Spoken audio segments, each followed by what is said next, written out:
Coming up today, Project Merlot is pretty much finished, bar the painting. The brakes are now working, so you can see that. And then also we've been messing around with telehandlers and moving fertiliser around and seeing which is the best. So here it is. See how good this driver is. Can he spin it round in there? Yep.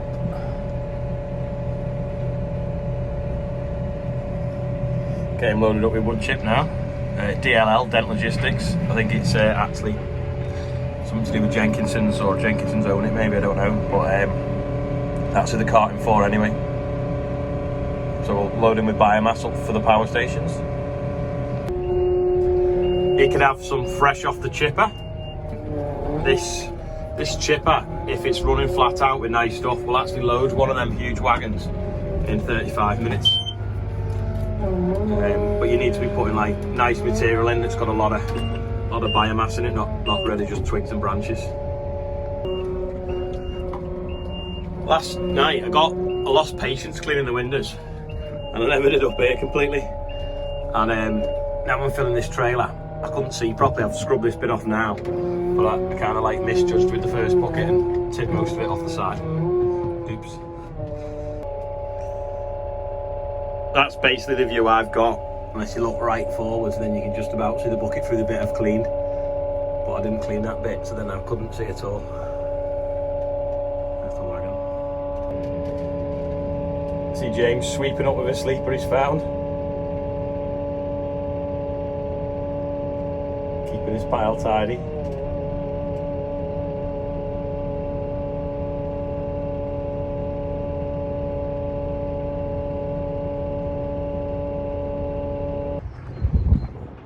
Screener loaded up now, and it's spare drum. That's off to Selby to Stronger Skips. That's a nice deposit now for me new little telehandler if I buy one. This is a field of beans. It was quite wet when we sown it, so there's a little bit mist. But hopefully you can see now the beans just coming up nice in the rows. They could do with rain, but it's quite still moist underneath this ground, so they're still growing. But a shower of rain, they probably grow like nearly an inch a day, which is a shame that we're not getting it. But there's a chance that we might get a little bit next week, so fingers crossed.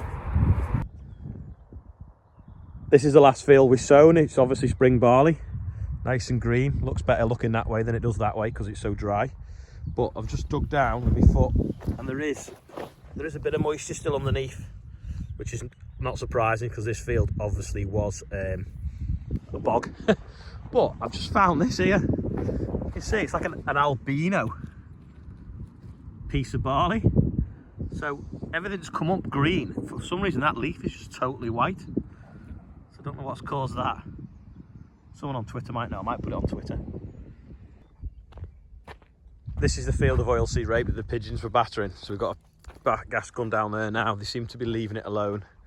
It's very backwards, but at least there's a crop. I mean, this tram line's a bit poor, but generally if you look across the field, it's pretty green, and these hopefully should bush out and fill. So by harvest, we won't really see any difference. If you look at it now, I'll do a video in harvest, and hopefully it looks totally different. You can't really see on the camera, it's a little bit yellow by them trees right over there. That's where the footpath is, so obviously the pigeons haven't landed by the footpath and it's not held it back. But it's all in green bud now, so hopefully if this sunshine carries on that we've got today, in a few, maybe end of next week, it should be yellow all over hopefully. So we'll come back then and have another look. This was the field and the hole that Gordon was scratching in the New Holland on day 368, if you remember. A lot of people are saying, how's that going to work? How's that going to dry up? Well, if you look now, it's totally dry. So Bill and Joe are thinking going to put potatoes on this if it stays, if they've got enough seed left, and then they'll probably put spring barley in the rest of it. But yeah, it's pretty much dried up completely now. It's like dust. But don't forget, it hasn't rained for a while, has it? It's Friday, so it means it's McDonald's Friday. Just come to look at this field here. It's not getting farmed this year, but it's right close to a caravan park, and they don't want it turned into a fire risk, so I think we're gonna have to rip it up for him and plough it over or something, so it's not a fire risk. I don't think I've ever seen the yard so empty now, with a chip pile nearly gone and a load of chip gone out from this week, so there's not a lot left. So you can see sky, field. This is today's quiz question. Does anyone know what they're used for? Look a little bit like golf tees. If you think you know him, leave a comment. Update on Project Merlot. Just wait for Andrew to go past. He's just coming past with some stones on the fast track and he's being noisy. Exhaust's all done now. Andrew's basically made a 45 bend, got some clamps, made it a good back box out of 2 broken back boxes. All welded up there now. Spark arrestor back on. It just needs a service now because we don't know when it was last serviced. He's done the brakes. So the brakes are all working. The headstock's now rebushed. The new tyres are on it. The battery cover's got to go on. I've got to put the hydraulic locking pin back in it. And then it's pretty much ready for repainting. And then once it's repainting, there's obviously just a few buttons to swap on here, which we've now got in that plastic bag from Amazon. Wherever it's gone. A couple of buttons. It's pretty much done. Probably one of the easiest things that I've ever done up. Luckily, unless we find something wrong with it. But what we're going to probably do is put the carriage pin back on it. Now it's got the exhaust sorted, it should be nice and quiet. If I start it up now, you should hear.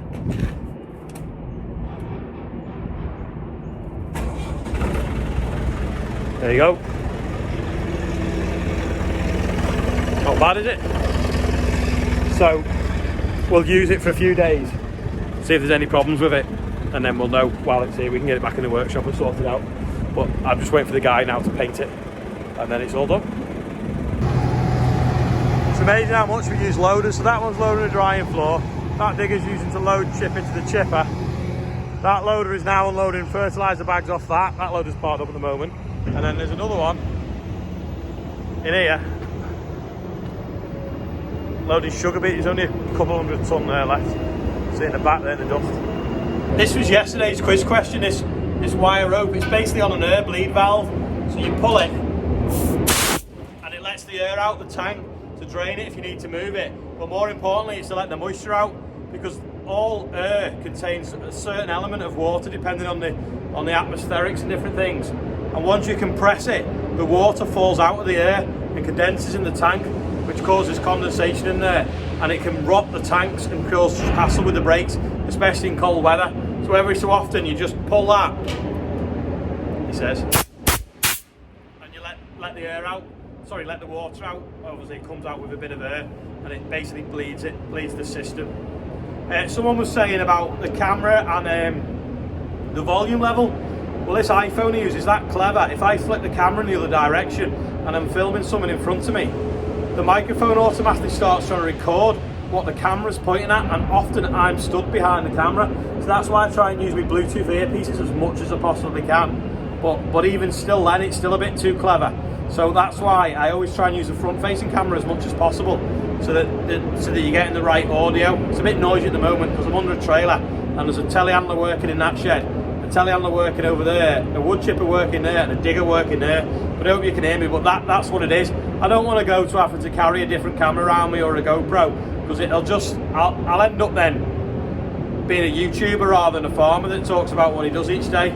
So for now, you're going to have to put up with a camera phone, and if you can find a better way, the microphone working, then all being well. I did try a mic with a fluffy thing on and plugged in the bottom, but for some reason it got lots of interference and it just didn't sound right either. So that's why sometimes when I flip the camera around and film someone in front of the camera, it'll sound different, the audio, and I have to speak up so you can hopefully hear it. You've just picked up 2 bags from that side of the trailer with that little telehandler. So 1.2 tonne. It's pretty good, that. I'm going to look at the Merlot version of it tomorrow anyway, but that's a bit bigger. Why not with the biggest trailer the biggest? More than next. Telehandler Central.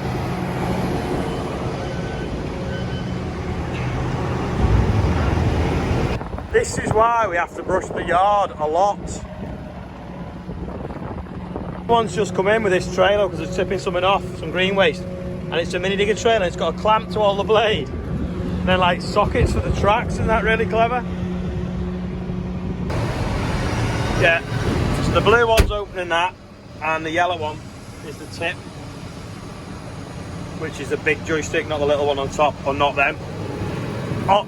On this tractor, sorry, on this trailer, you have to tip them slightly before you open the back door, and that's in case you're backing into a shed. Often you'll tip the trailer to see underneath, but if it's not got a check valve, holding the door shut, you can sometimes pull the wrong spool and end up tipping the grain on where you're going to back in. So they have a check valve. It does one or two things. One, it stops you doing that when you're backing in the shed, and also when the trailer's down, it locks the hydraulics. If you knock the lever in the cab, you don't open the back door.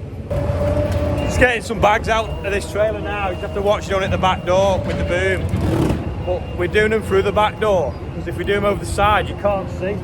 So Adam's inside, and because the trailers are quite high, the loops don't stand over the top. And when I did it the other week, I was lifting the loops up and my dad couldn't really see what he's doing. So it's easy to do them out the back door, because these Merlots have such a good reach. You won't be able to do that with the little baby one. But you can basically reach the front of the trailer and pull this 1.2 tonnes down the front, just from sitting at the back of the trailer. The Merlot will carry 6 of them bags easily. The little JCB that Andrew's now are playing with, which is this, I'll only pick 2 up at once. Andrew's on the JCB now, putting them in the shed, because Sam's fishing them out the trailer. So he wanted to play with his JCB, now he's paid for it. And it won't lift 2 bags too high. So he has to get them one at a time to stack them in the shed. Whereas the Wackadoosum will do that. See how high it lifts? He won't do it.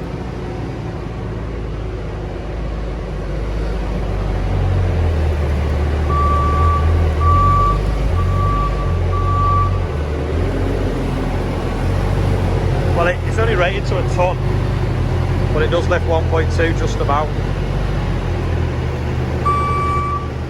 Bit of potash that's got leaves in it, we'll have to put that in a dumpy bag. Right, so if I go forwards now and boom up and then drive in, this is obviously a lot quicker without using just one hand, because the other one's holding the camera. But I can stack them bags up there, no problem. This machine is brilliant. I've just got out to show you. I'm picking a bag up at the far side of the trailer. And the little Wackadoosum can do it. It won't quite lift 2 up, it lifts 2 off the middle, but it won't lift 2 from the far side, but at least it can lift 1. So that means you can unload a wagon or a curtain sider with such a small machine. Oh, by the way, thanks Jack, new t-shirt. It's even got something on the back and a pair of shades. Don't forget, check him out, Feel a Vegan Agri. You can tell it's nearly 6 o'clock. Another wagon turned up for wood chip. It's that efficiency or playing. Either way, the wagon will be full quick. That's about it for today. Just realised that you didn't see the back of my t-shirt before, so it's got Agri Contract on the back of it, so thanks Jack for that. And thanks Karen for the outro that she sent of her husband's tractor. So here it is. So I'll see you tomorrow anyway. Thanks for watching. Don't forget, click like, click subscribe if you enjoyed it. And tell your friends.